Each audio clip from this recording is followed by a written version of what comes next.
Hi guys. So Seena Bency ഇന്ന് നമ്മുടെ best friend ആയ സോനുന്റെ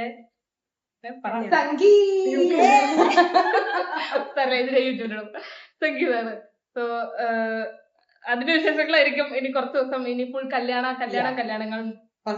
Sangeeth, മനസ്സമ്മതം, bride to be, മനസ്സമ്മതം, then കല്യാണം. Long way to go. Are you excited?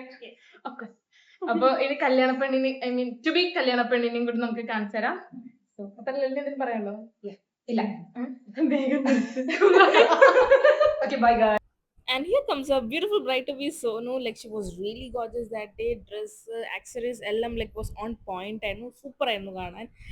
പരിപാടി ആദ്യം തന്നെ തുടങ്ങിയത് സോനുവിന് ഇതിന് അങ്ങോട്ടും ഇങ്ങോട്ടും കേക്ക് കൊടുത്ത് പിന്നെ ഫാമിലി അങ്ങോട്ടും ഇങ്ങോട്ടും കേക്ക് കൊടുത്തിട്ടായിരുന്നു പരിപാടി തുടങ്ങിയത്. അടിപൊളി പരിപാടിയായിരുന്നു ഗൈസ്. നമ്മുടെ hello thank you Hi guys. നമ്മുടെ ഡാഡി സൂപ്പർ ആയിരുന്നു നേരത്തെ പറഞ്ഞത്. നിങ്ങൾ കേട്ടിട്ടുണ്ടെങ്കിൽ നോട്ട്. ചിലപ്പോൾ വീഡിയോ കാണുമ്പോൾ നിങ്ങൾക്ക് തോന്നില്ല അത് വരും, പക്ഷെ ഇവിടെ ഉള്ളവർക്ക് അടിപൊളിയായിരുന്നു.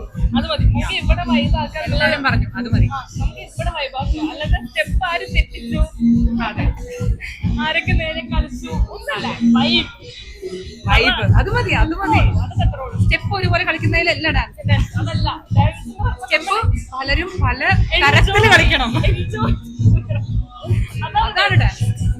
അപ്പൊ ഞാൻ കുറെ ആൻഡ് മേഘയുടെ ആങ്കറിങ് എന്തായിരുന്നു? സോനുവിന്റെ ഇൻട്രൊഡക്ഷൻ അതിന്റെ ഔട്ട് കാണാൻ ഞാൻ വെയിറ്റിംഗ് ആണ്. നല്ല ആടിയാണ് കേട്ടോ. അതിനൊക്കെ ഇവിടെ ലിങ്ക് ഉണ്ടായിരിക്കും. ക്യാമറയുടെ ബാക്കിൽ ആരാ നിൽക്കുന്നേ? ഒന്നും തെറ്റിച്ചില്ല. ആസ് യൂഷ്വൽ ലൈക്ക് പഠിപ്പിക്കും. അവളെല്ലാം അടിപൊളിയാണ്. ടീന നന്നായി കളിക്കും, ഞങ്ങൾ തെറ്റിച്ച് കളിക്കും.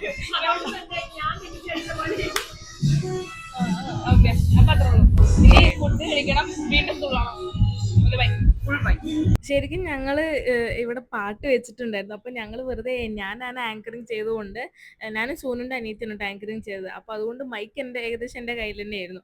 അപ്പൊ അതുകൊണ്ട് ഞങ്ങൾ വെറുതെ അവിടെ പാട്ട് വെക്കുമ്പോൾ ഞങ്ങൾ പാടുന്നോളം അഭിനയിച്ച് ഞങ്ങൾ ജസ്റ്റ് എൻജോയ് ചെയ്യാണ്. പിന്നെ പാട്ടിട്ട കോപ്പിറൈറ്റ് വരുമെന്ന് വിചാരിച്ചിട്ടാണ് ഞാൻ പാട്ടിടാത്തത്. ബട്ട് സത്യം പറയുന്നത് ഇതിപ്പോ നല്ല വിറ്റായിട്ടുണ്ട്. കാരണം പാട്ടില്ലാതല്ലേ നിങ്ങൾ കാണുന്നത്. ഇത് ഏതാ പാട്ടെന്ന് കൂടി എനിക്ക് മനസ്സിലാവുന്നത് കാണുമ്പോൾ. എന്തായാലും അടിപൊളി പാട്ടാന്ന് നിങ്ങൾ മനസ്സിലാക്കുക. പെൺകുട്ടികൾ തുള്ളുകയാണ്. പിന്നെ ഞങ്ങളുടെ ഡാൻസ് കണ്ടിട്ട് ഈ ഒരു ആൺകുട്ടി എനിക്കറിയില്ല, ഈ കുട്ടി കൂടി കളിക്കാൻ വന്നു. പിന്നെ ഞങ്ങൾ രണ്ടുപേരും കൂടി കളിക്കുന്നത്. മറ്റേ പാണ്ടിപ്പാടയിലെ ഏതൊരു പാട്ടാണ് ഇത് കളിക്കണത് കേട്ടോ.